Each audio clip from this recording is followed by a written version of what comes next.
This is going to be a quick review of this refurbished Steelcase Leap V2 I got off of Crandall Office Furniture.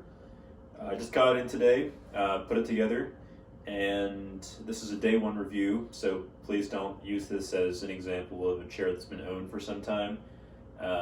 Maybe in the future I'll make one probably half a year down the road to see how it stands up, but for now this is a first impression essentially. So this chair came in today, I put it together in like 10 minutes, even my dumbass could figure it out with the instructions that Crandall gave, and from a first impression, first glance, as you can tell, it looks like Steelcase.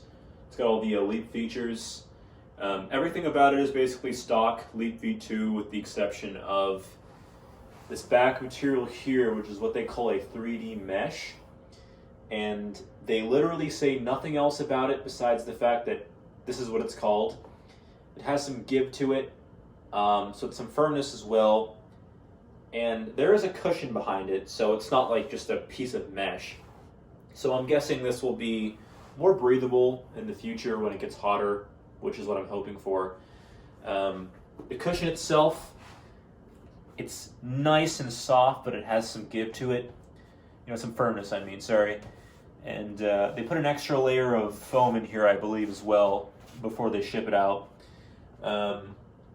Arms, kind of like a soft plastic kind of feel. Soft like leather, plastic kind of hybrid. Feels nice. There's no obvious like scratches or scuff marks on this thing when I got it.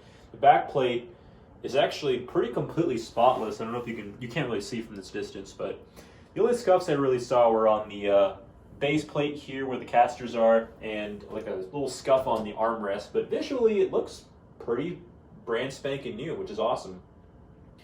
So now the cool part, the chair itself and sitting in it. So I'm going to go over the features of this chair as in-depth as I can and try to give like a live example of each of them as best as I can as well. So this chair is chock full of really cool bells and whistles that make it the Steelcase Leap V2, and most of those have to do with how the seat back and how the seat cushion move and flex and everything. But first things first, let's look at the ergonomic part of this chair. As a person with lower back pain, lumbar support is very important to me. So in this chair, not sure if you can really see it, but there are these two little kind of adjustment sliders on either side of the chair, and they control the height and the angle of this lumbar pad, which it kind of feels like a firm piece of bendable plastic in there, and you can slide it up and down a pretty considerable distance, or you can do it at some weird kind of screwy angle if your spine is shaped like an S or something. I don't know if it is. Please go see a doctor. But yeah, the height, I don't know the exact dimensions of the height, but it feels like it can go up around probably 6 to 7 inches. So for me, I'm 6'1". It goes from my lower lumbar to like my mid back, and lumbar to me is more important, so I keep it down here. In addition to that, you can also change how firmly it presses into your back, which is called the lumbar tension. And that's controlled by this little knob here. And if you twist it in all the way, which mine is right now, it really pushes into your back, gives you that firmness and support. And if you let go of it and you twist it all the way back, you can feel it actively recede into the back plate, and you can barely feel it all, but it's still there. So I like to keep mine all the way in, somewhat like shy of just max. So I know it's there, I can feel it. And that's the lumbar support. So very solid, very good. Height and depth adjustment, which is very important for higher end ergonomic chairs. Herman Miller's. Anyways, the next part of the chair I'm going to look at is the back and how it moves. So this chair can recline, obviously, but it can do more than just recline. According to the manual, which I have right here, this chair has what's called both a back force tension and a 5-setting variable stop tilt lock. Now, for those of you who speak English and aren't, chair manufacturers, I'll attempt to explain that more simply. So the back force tension is this knob right here, and I just call it the seat stop. It's basically part of the same stem. It's like right here. You can't really see it that well, but it's attached to the same rod the back force tension is. Basically, the seat stop adjusts how far back you can recline. So if you pull it all the way down, and it has 5 different clicks, so there's 5 settings, but at the lowest setting, I recline probably around, I'd say this is like maybe 140 degrees, maybe, probably. I don't know, I wasn't good at geometry. It feels like that, probably 150. But a comfortable recline, nothing like, a full recline chair you could sleep in with like the leg rest and everything, but it's a nice recline. It's comfortable. It's nice. And you can, if you pull it back all the way up, it basically has a nearly 90-degree position, almost kind of ramrod straight, but once you feel it hit the stop, you can't push back anymore unless you want to break the chair, which I'm sure it's going to be hard to do since this is a pretty durable chair. Now, if I want to adjust not only the range of my recline, but the ease of my recline, that's where this firmness knob comes in. So let's say I want to have a full recline, like this.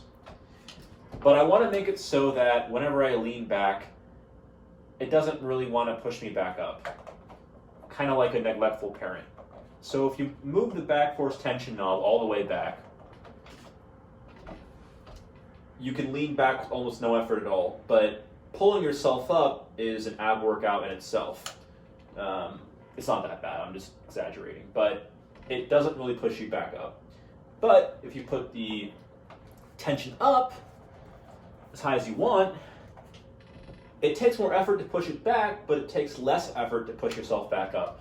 And a lot of chairs that recline have a lever that you gotta pull back and pull in and back and in. And this does it by itself. So if it's at max tension and you lean all the way back, which is not too easy because of how much tension you require to put into the back of the chair, it will push you back up, like without you even trying, which is nice. It's like really springy in that sense, and I like that a lot. So once again, for the back, you have the range of incline and you have the tension of the incline. So 2 really, really awesome adjustments. Now, for the seat, you have what's called the seat depth adjustment. And for those of you long-legged folk out there like me, this is a lifesaver. So you can control the depth of the seat, so how far it goes in and out, with this little lever here that is coincidentally called the seat depth. And if you push it back all the way in, all you really have to do is pull it up and like shove your butt back, throw that ass back. And as you can tell, this isn't really good for me. I have probably around 4 inches of clearance between where the seat cuts off in the back of my knee, which isn't great. And it's just kind of uncomfortable for someone of my height. So let's say I want to push it out all the way. I pull up the lever, slide out. And wow, look at that, look at that. Basically comes up to the inside of my knee. Tall folks, I'm 6'1", like I already said. I think this will be fine for people up to like 6'3" or 6'4", which unless you're, from the Netherlands, you should be fine. Personally, I don't like this setting all the way forward. It kind of feels like the lumbar isn't as apparent. So I like to kind of keep it more in the middle, like the 3/4 kind of position, I would say. Just a little bit in. You gotta like put your butt forward and then slide back like that. There you go. And it's very solid. Once it locks into place, it doesn't really move much. I think it's it only really moves if you slide your butt up and like pelvic thrust forward, which I don't know why you'd be doing that unless you're playing some VR game. Anyways, it's very sturdy, very stable. Doesn't really move unless you make it, and it has a wide range of motion. So that's the seat adjustment right there. So if you're tall, awesome for you. And finally, the least interesting part of the chair is the seat height and seat depth.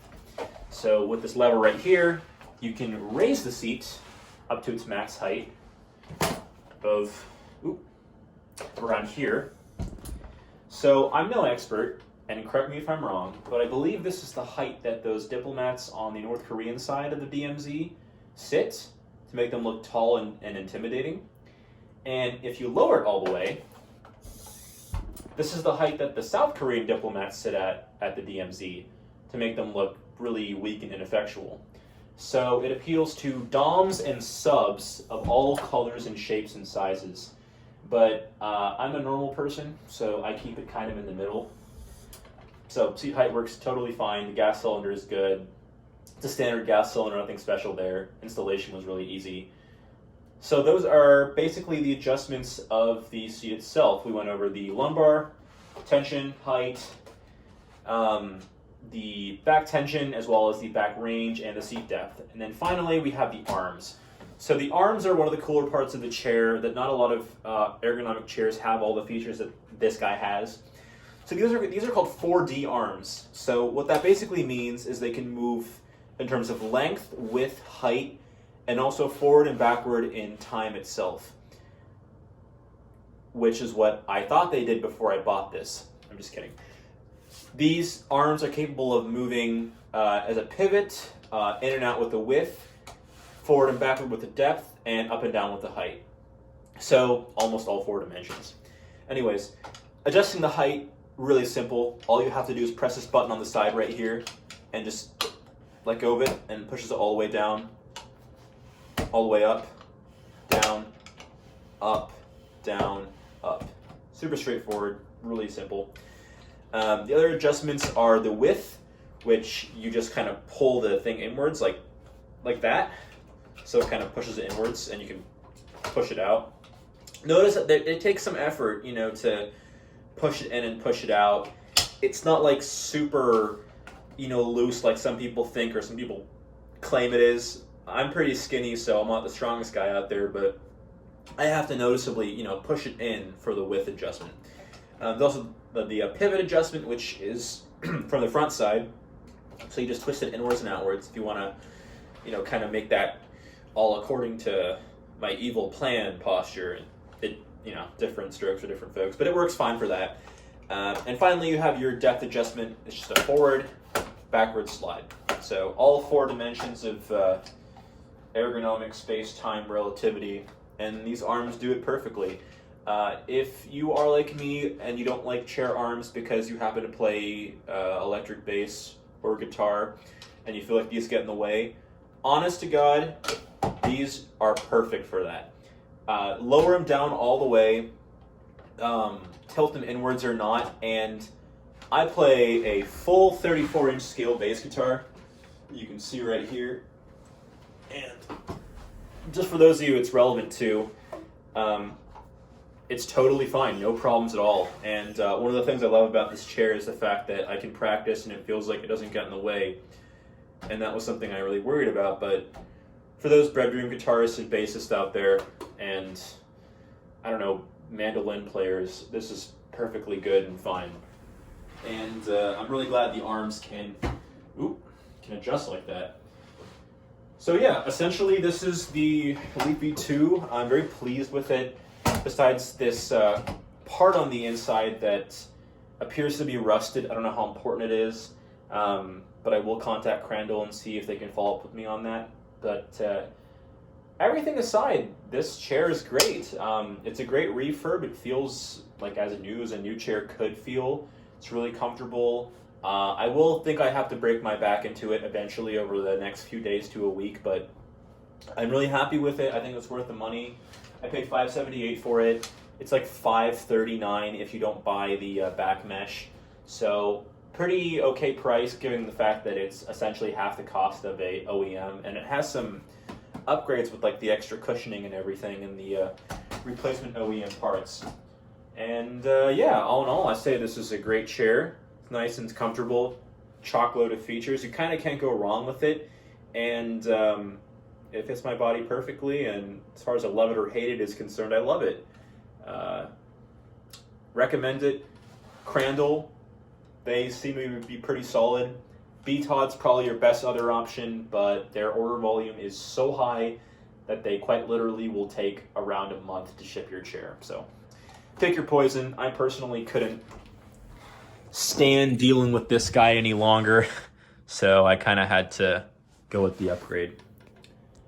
Anyways, that's been my little review of this chair. Hope you liked it.